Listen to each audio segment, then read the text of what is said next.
Amém.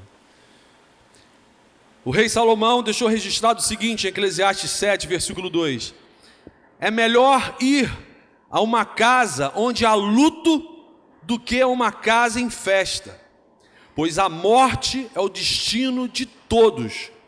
Os vivos devem levar isso a sério. Como é um só versículo, eu vou repetir, para que agora grave aí no seu coração. É melhor ir a uma casa onde há luto do que a uma casa em festa, pois a morte é o destino de todos. Os vivos devem levar isso a sério. Se você está vivo, diga amém. Amém. Amém. Meus irmãos, é certo que partiremos. As estatísticas mostram que a morte física atinge 100% das pessoas vivas. Parece até discurso da presidente, né? Que vocês conhecem. Eu e você não podemos evitá-la. Agora eu não estou mais falando da presidente não, estou falando da morte, tá? Eu e você não podemos evitá-la, não tem como subornar, não tem como enganar. Somos lembrados diariamente de que ela está chegando. O surgimento dos cabelos brancos, as rugas no seu rostinho lindo. Você dorme, quando acorda, está igual um maracujá. É ela lembrando, estou chegando, hein? Eu estou chegando. É uma dor que aparece, né? Você se abaixa para pegar uma vasilha e não consegue levantar mais. Né? Aí lembra do quiroprata, do fisioterapeuta, do pilates que você faltou a aula. A própria dor e o sofrimento causado quando a gente perde um ente querido nos lembra que a morte de alguma forma está chegando. E ela nos dá a plena certeza de que da mesma forma como perdemos entes queridos, a gente também vai partir. E essa semana a gente foi terrivelmente impactado e lembrado disso pela foto do pequeno Aylan Kurd, de 3 anos. Correu o mundo essa foto, que morreu afogado no mar Mediterrâneo quando seus pais estavam tentando fazer uma travessia arriscada, fugindo da Síria, da sua casa, do seu lar, por causa da maldição que é na humanidade esse negócio de Estado Islâmico. Então essa maldição, essa falência na raça humana promove, faz com que famílias tenham que sair das suas casas por causa da violência, por causa do terror. E a morte se abateu sobre essa família, sobre essa criança. E a morte é uma desgraça, é uma tragédia totalmente desprovida de graça. São milhares de seres humanos morrendo a todo momento. Muitos morrem por falência física, outros, como o pequeno Aylan Kurd, morrem pela falência de nossa humanidade. Em que ponto a humanidade chegou que faz com que uma família tenha que fugir da sua casa para não morrer, aí morre. Desde a sua origem até esse exato momento, nós não nos conformamos com a morte. Nós não fomos criados para morrer. Nosso DNA não aceita isso. Fomos criados para ter vida, e vida em abundância, vida em plenitude. Mas depois que os progenitores da raça humana romperam comunhão que possuíam com o seu Criador, a partir desse momento, eles decidiram viver por sua conta e risco, aí a morte entrou na história dos seres humanos. Esse acidente de percurso, essa distorção na nossa história. A palavra de Deus me esclarece que por causa disso, a vida física do ser humano na face da terra passou a ser como fumaça, como neblina. Hoje você vê e daqui a pouco não vê mais. Somos frágeis. Nosso tempo aqui na terra é breve. Por isso a gente tem que saber como viver plenamente, como viver apaixonadamente, como amar completamente, de forma intensa, como caminhar de forma humilde, porque invariavelmente a gente vai partir. Enquanto a gente aguarda a volta de Cristo, a morte física será uma experiência pela qual todo ser humano vai passar. O rei Salomão, ao escrever essa passagem que a gente leu em Eclesiastes, ele chama a atenção para o fato que ficar em luto também significa que a morte deve ser objeto de nossa reflexão, não de nossa celebração, cristianismo não celebra a morte. Mas a morte, o luto, a dor por causa dessa experiência trágica, deve ser alvo de nossa reflexão. Ninguém para fazer um exame, uma reflexão numa casa em festa. Está todo mundo celebrando, pulando, comendo, bebendo, vou refletir. Não, o valor da vida. Não, quer divertir. Mas quando você vê um corpo sem o fôlego da vida, estendido sobre uma mesa, dentro de um caixão, você para refletir. E é nisso que Salomão chama a atenção. A certeza da morte deve ser motivo para a gente avaliar de que forma a gente está vivendo o nosso dia a dia, os nossos dias. De que forma você tem tratado a sua vida. Que a Bíblia fala que é frágil, é tênue e que dura pouquíssimo tempo aqui na face da terra. No cristianismo nós celebramos a vida porque a gente tem certeza de que em Cristo viveremos para sempre. Amém? Eu tenho absoluta certeza que, apesar de frágil, a minha vida está nas mãos de um Deus forte e poderoso. Amém? Você que está aqui essa noite também tem essa certeza? A sua vida está nas mãos de um Deus forte e poderoso? Seus planos, sonhos, futuro, enfim, a sua vida aqui na terra e a sua eternidade estão regidos, estão seguros nas mãos de Jesus Cristo. No Evangelho escrito por João, capítulo 11, verso 25 a 26, Jesus afirma: eu sou a ressurreição e a vida. Quem crê em mim, ainda que esteja morto, viverá. E todo aquele que vive e crê em mim, nunca morrerá. Aleluia, aleluia. Quem é de Jesus, o corpo, até vai voltar para o pó, porque veio de lá. Mas jamais a vida lhe será tirada. Amém? Espero que você tenha essa certeza, que você saia daqui com essa certeza. Se você não tem a certeza de que é salvo, se você não tem a certeza de que recebeu de Jesus a vida eterna, se você não tem a certeza de que quando seus olhos fecharem aqui na terra vão se abrir na presença dele, então, meu irmão, meu amigo que nos visita, reconcilie-se com ele hoje à noite. Arrependa-se, peça perdão da sua antiga forma de viver, do seu pseudo-autocontrole da sua vida, e se reconcilia com o seu Criador. Hoje é noite de reconciliação, hoje é noite de salvação, hoje é noite de reflexão sobre a vida e sobre a finitude dela. A notícia mais revolucionária da vida é que Jesus perdoa pecados, aleluia. A palavra diz que Ele nos perdoa de toda injustiça se a gente confessar o nosso pecado a Ele, se a gente de fato se arrepender, se a gente reconhecer que de fato a nossa vida sem Ele não faz o menor sentido. Então Jesus concede a graça do perdão e a vida eterna a qualquer coração arrependido, a qualquer ser humano que se reconhecer em dívida para com o seu Criador. Agora, se você não se reconhecer em dívida com o seu Criador, a Bíblia fala que você já está morto nos seus delitos e pecados, você só existe por pouco tempo. Quem tem Jesus tem a vida, quem não tem Jesus não tem a vida. Jesus deixa isso registrado no Evangelho de João. Então só assim, com a bênção do perdão de Cristo, você vai estar preparado para viver apaixonadamente, para amar de forma plena, para aprender a ser humilde e para aprender a partir corajosamente para o cumprimento da sua missão e partir também daqui para os braços do Pai.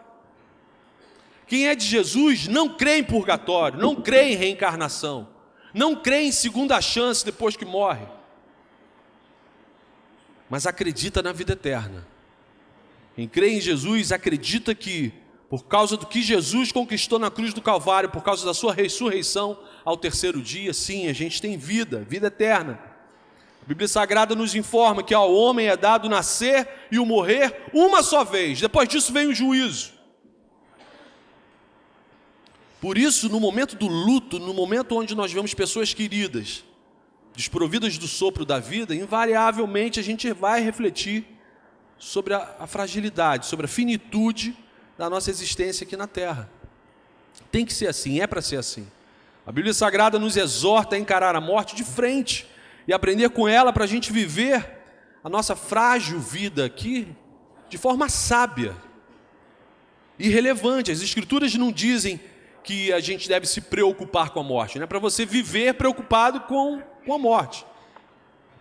Mas é para você abraçar essa reflexão, para estar constantemente avaliando se a forma como você vive os seus dias, essa dádiva que é a vida, tem sido sábia, tem sido de forma sábia ou tem sido de forma equivocada, insana. E é legal, eu gostei dessa frase que Salomão deixa aqui registrado. Os vivos deveriam levar isso a sério. Porque tem consequências, meus irmãos, tem consequências. Uma das melhores maneiras de reconhecer essa necessidade é fazendo um exame diário, como esse que a gente faz num dia de Santa Ceia. Examine-se o homem a si mesmo. Faça um checklist de como que está a tua vida, de como você tem tratado as pessoas ao seu redor, como você tem tratado o seu cônjuge, seus filhos, seus amigos no trabalho, seus irmãos na igreja, sua liderança. Faça uma avaliação. Por que Deus tem que te dar mais um dia de vida se você não vive da forma como deveria? O apóstolo Paulo exorta seus irmãos da igreja em Éfeso nesse sentido, de não viverem suas vidas de forma insensata.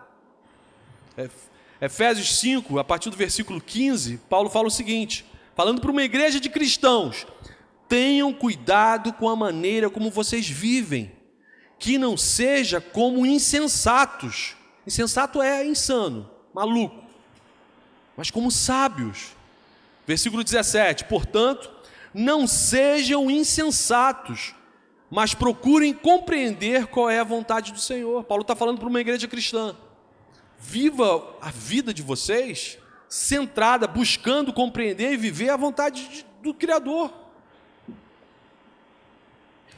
Se vocês não estiverem vivendo dessa forma, vocês vão estar vivendo de forma insana, sem juízo, sem raciocínio, sem razão. E aí a gente viu ao longo desses 30 dias que aqueles que não compreendem e não buscam viver a vontade do seu Criador, em seu pouco tempo de vida aqui na Terra, são criaturas insensatas, incoerentes, insanas, irrelevantes, apenas existem. Elas roubam, corrompem, violentam, oprimem, mentem, acabam com suas próprias vidas e acabam com vidas de outras pessoas. Só esse ano já morreram mais de 2.000 pessoas tentando fugir do Estado Islâmico. Os insensatos governantes da Europa e de outros países que exploraram essas nações durante séculos também são insanos e pecam porque não fazem o que sabem que deveriam fazer para dizimar da face da terra essa maldição insana que é o Estado Islâmico. Da mesma forma como o mundo se uniu para exterminar o nazismo, deveria sim já ter feito isso com relação a essa entidade que comete assassinatos de forma deliberada. Aqui no Brasil a gente está cheio também de gente insensata que também tem causado a morte de milhares de brasileiros através da politicagem, da corrupção e da violência. Então não viver de forma sábia gera para a gente um risco de a gente viver de forma insensata, insana, de você se tornar um protagonista dessas coisas terríveis, que causam vergonha no fato da gente ser um ser humano. Os insensatos destroem seus casamentos, arruinam suas famílias. Os insensatos são criaturas que vivem para o seu bel prazer. O egoísta na sua forma plena, a vontade solta. É o insensato, o insano. Ele acredita que pode dirigir a sua vida da melhor forma, melhor do que Deus. Os seus desígnios, a sua vontade é melhor do que a vontade daquele que o criou. Por isso Paulo alerta, versículo 15: tenham cuidado com a maneira como vocês vivem, que não seja como insensatos, mas como sábios, compreendendo qual é a vontade do Senhor. O sábio é aquele que vive de acordo com a vontade do seu Criador. Se eu fui criado, se eu não apareci aleatoriamente na face da terra, alguém me criou, então existe um Criador. Se existe um Criador, existe um propósito para a minha existência. Existe um porquê eu fui criado. Eu preciso saber, daquele que me criou, o propósito da minha existência. Parece simples, lógico esse raciocínio, mas os insensatos não conseguem fazer essa ligação. E qual é a vontade do nosso Criador para a vida da gente? Como viver com sabedoria? Como que eu amo completamente as pessoas? Como que eu me relaciono de forma humilde? Como que eu me preparo para falar a Deus? Só em Jesus isso é possível. Só em Jesus isso é possível.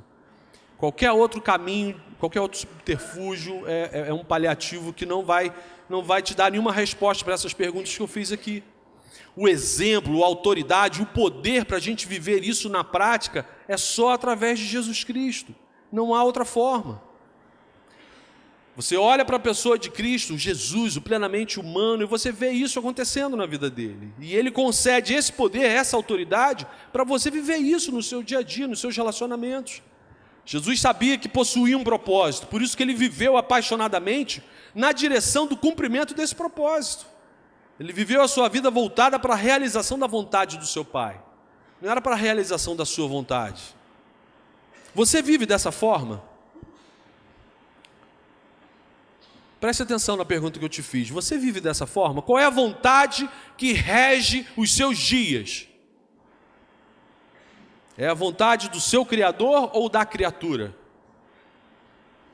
Quem é o regente, o soberano, o presidente?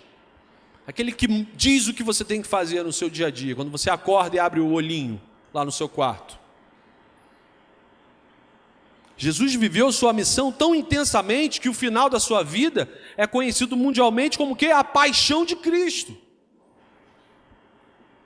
E Ele nos concede essa mesma paixão, essa mesma intensidade. Eu vim para que tenham vida e a tenham plenamente, tenham em abundância. A semelhança de Cristo, a gente pode sim viver os nossos dias apaixonadamente. Amém? Tenha certeza disso.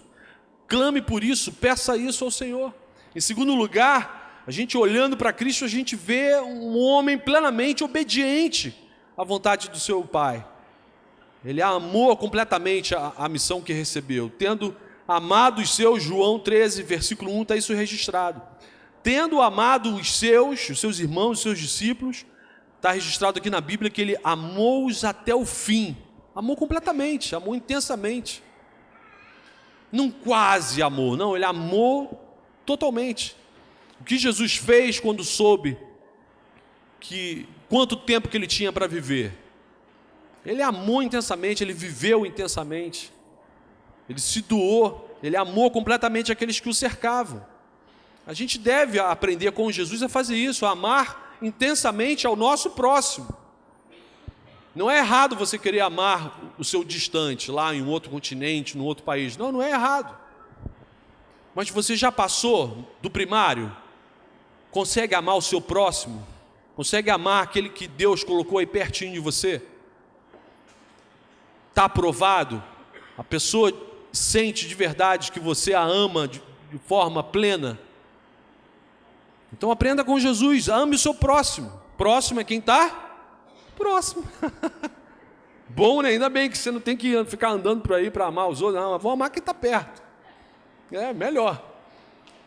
Mas é preciso ter essa intenção, é preciso ter essa dedicação, é preciso colocar vida nessa missão.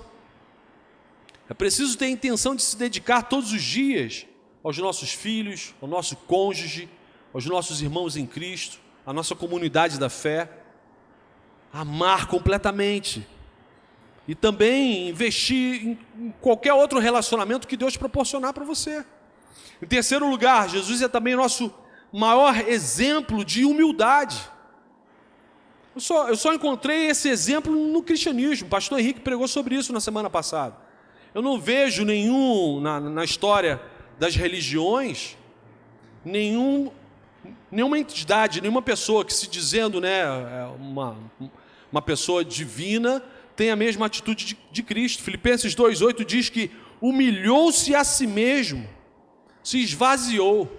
Mesmo sendo plenamente Deus, ele se esvaziou, se humilhou, assumiu forma humana, forma de servo e foi obediente até a morte. Então a gente precisa aprender com esse Deus que se esvazia, que o mais importante é fazer a vontade do seu Pai, do seu Criador. Jesus, o plenamente Deus, se esvaziou, se humilhou, tornando-se plenamente homem, plenamente servo, humilde, obediente. E muitas vezes nós, criaturas vindas do barro, arrotamos soberania, arrotamos um reinado que não temos. Nos portamos, às vezes, com o nosso próximo, como se fôssemos superiores a ele. Isso é insanidade, isso é insensatez. Não tem como viver nossos dias com sabedoria sem humildade e obediência a Deus. A obediência é uma atitude de amor, de sabedoria e de humildade. É você reconhecer que Deus sabe o que é melhor para a sua vida, por isso que você o obedece. Deus, eu sou tão pequeno, eu sou tão confuso, eu sou tão esquisito, só o Senhor sabe como é que eu sou, é melhor eu obedecer ao Senhor, porque eu não tenho a menor ideia do que eu vou fazer, é o certo, é o correto. Eu não sei se eu fizer o que eu estou querendo, o que vai acontecer depois, então é melhor te obedecer. A obediência é uma das maiores demonstrações de amor da gente para com o nosso Deus. O desobediente é considerado o quê? Rebelde, arrogante, soberbo. O obediente é aquele que reconhece que Deus sabe o que é melhor para a nossa vida. Em quarto lugar, Jesus também partiu corajosamente. Ele partiu corajosamente não só para o cumprimento da missão que ele recebeu, mas ele partiu corajosamente na direção da cruz, para entregar a sua vida por amor, para pagar um preço que ninguém aqui teria condição de pagar, para desviar a ira santa e justa de Deus sobre a vida da gente. Então Jesus foi determinado em sua coragem de viver a sua missão e de ir para a cruz por nós. A gente pode também deixar um legado para as próximas gerações, uma herança de coragem na face da terra, de ousadia, para que a geração seguinte se lembre da nossa geração, sabendo que a gente viveu com ousadia, que a gente investiu todas as nossas forças, toda a nossa energia vital na missão que a gente recebeu de Deus. Que a geração futura olhe para a nossa geração e saiba, eles não brincaram de religião, eles não brincaram de cristianismo.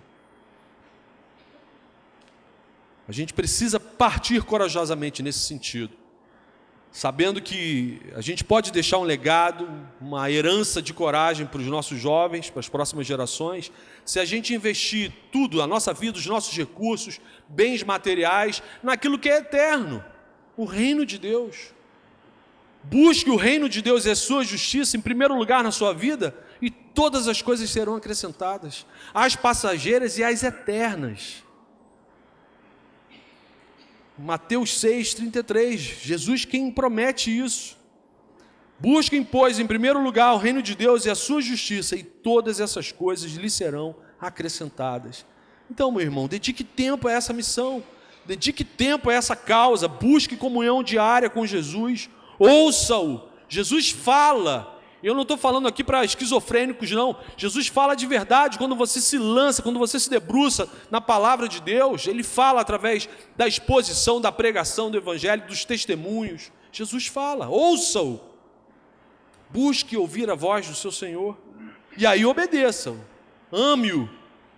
Expresse o seu amor através da obediência. Seja um discípulo de Cristo.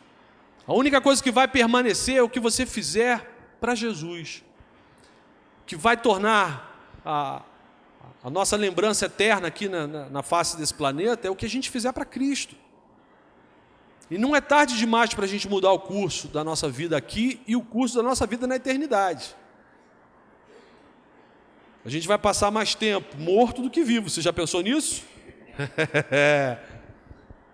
Eu não sei quanto tempo Nabucodonosor durou, mas ele está passando mais tempo morto do que vivo. Então a gente precisa aqui, em vida, mudar o curso da nossa história, tanto dos nossos dias aqui, como dos nossos dias na eternidade. Eu não sei quanto tempo dura uma eternidade, mas eu acho que dura muito, hein? Você precisa, os vivos precisam pensar nisso.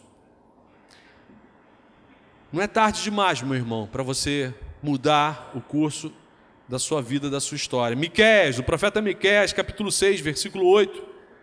O Senhor registrou o seguinte: Ele mostrou a você, ó homem, o que é bom e o que o Senhor exige. Pratique a justiça, ame a fidelidade e ande humildemente com o seu Deus. Ande humildemente com o seu Deus, meu irmão. Faça isso. Devemos dar um passo de fé ao permitir que Deus dirija as nossas vidas, que Ele de fato seja o soberano da nossa história, dos nossos dias, dos nossos relacionamentos. Extrapolar os limites da religiosidade e levar isso para o nosso dia a dia prático. Lutar para mortificar o nosso eu, e que eu diminua e Cristo sobressaia, viva em mim. Se quisermos ter certeza de que a gente está realizando de verdade o nosso propósito aqui na Terra, de que a gente está completando a nossa carreira, quando chegar a nossa hora de partir, a gente tem que permanecer dentro da vontade de Deus. Então parta corajosamente para viver essa missão, viva intensamente, porque a gente não sabe quanto tempo ainda o Senhor vai conceder. Então a gente tem que viver hoje como se a gente só tivesse mais 30 dias de vida. Então a minha oração é que Deus use tudo que a gente leu para nos ajudar a buscar ainda mais, com maior intensidade, o seu reino em primeiro lugar. Para que a gente viva hoje como se estivéssemos a um passo de partir. Como se a gente tivesse que viver o dia de hoje como se não houvesse amanhã. Não foi isso que o cantor Renato Russo deixou registrado num lapso de graça comum e de verdade, onde há a verdade é a verdade de Deus. É preciso amar as pessoas como se não houvesse amanhã. Porque se você parar para pensar, na verdade, não há. Que garantia você tem? Que você ficará vivo até o final desse culto. A gente faz planos para a semana, planos para o feriado, planos para daqui a um mês, aquela viagem para daqui a um mês. Viva intensamente a sua missão.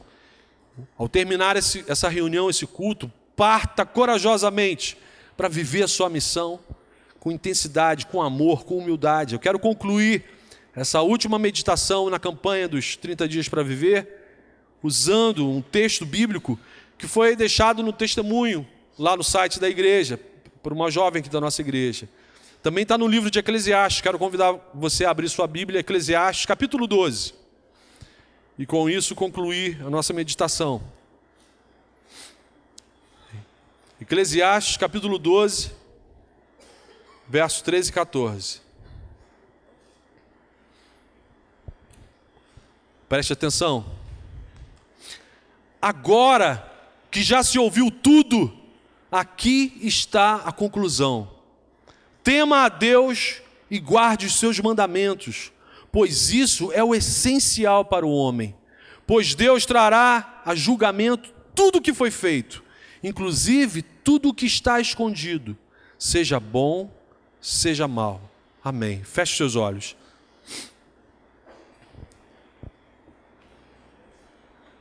Senhor Deus, louvamos o Teu nome, Senhor. Agradecemos ao Senhor por mais um dia de vida, Senhor, por mais uma semana que o Senhor nos concedeu, por mais um mês que o Senhor nos concedeu, Senhor. Obrigado por esse mês que tivemos lendo esse livro, meditando sobre a Sua palavra, sobre os Seus ensinamentos, sobre o propósito da nossa vida na face da terra, Pai. Muito obrigado, Senhor. Entregamos o nosso jejum, entregamos, Senhor, agradecendo, Senhor, o Teu favor, a Tua graça sobre a vida da gente. E agora eu quero te pedir que o Senhor prepare, Senhor, a sua igreja para viver e completar plenamente a sua missão, a sua carreira. Não como insensatos, Senhor, mas como gente sábia, que confia, que obedece, que reconhece que a sua vontade é boa, perfeita e agradável, Senhor. Por favor, renova a nossa mente, Senhor, para que tenhamos sempre esse entendimento. Perdoe nossas dívidas, perdoe nossa falência, Senhor, perdoe o mal que a humanidade insiste em semear e se escandaliza ao colher o que semeou, Pai. Por favor, ajuda-nos a viver os dias que o Senhor nos concedeu dentro da vontade que o Senhor deseja para a vida da gente, Pai. E prepara-nos para a sua volta, Senhor. Nosso coração aguarda o dia onde o Senhor enxugará dos nossos olhos toda lágrima, Senhor. Quando então a gente não vai mais ver morte de crianças, nem de adultos, Senhor. Não haverá mais forma de tristeza, de choro, nem de dor, Senhor. Porque o Senhor vai acabar com todas essas coisas, Senhor. Que a sua graça, Senhor, nesse momento agora, nos conceda assento na sua mesa, Pai. Prepara o nosso coração, prepara a nossa mente, prepara a nossa alma para nos sentarmos na tua mesa, Senhor, e participarmos desse momento de comunhão com o Senhor. Muito obrigado, Senhor, porque a tua palavra nos instrui, nos ensina a viver e a partir dessa vida para a vida eterna com o Senhor. Muito obrigado. Que aqueles que ainda não te conhecem, Senhor, aqueles que ainda não tiveram uma experiência real com o Senhor, sejam tocados, que o Senhor se revele o teu amor, a tua graça para eles essa noite, Pai. Eu te peço assim, no teu nome, no nome de Jesus. Amém e amém. Aleluia.